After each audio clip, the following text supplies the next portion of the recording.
رسول اللہ صلی اللہ علیہ وآلہ وسلم آپ نے تو یہ حدیث فرما دی، من کان یؤمن باللہ والیوم الآخر فلیکن خیرا او لیصمت۔ صحیح بخاری کی حدیث ہے، آپ نے فرمایا دو کام جو شخص کرتا ہے، جو یہ کہتا ہے میں اللہ پر ایمان رکھنے والا اور یہ سمجھتا ہے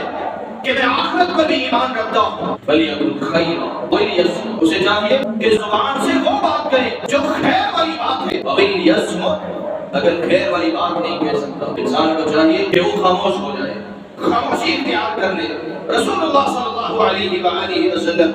آپ نے فرمایا جب انسان کو کوئی بات نہ آئے کہ میری سمجھ میں نہیں آتا میں نے کون سی بات کر دی ہے، میں لوگوں کے سامنے کون سا جملہ پیش کروں، اس کو چاہیے کہ وہ خاموش ہو جائے، اویلیس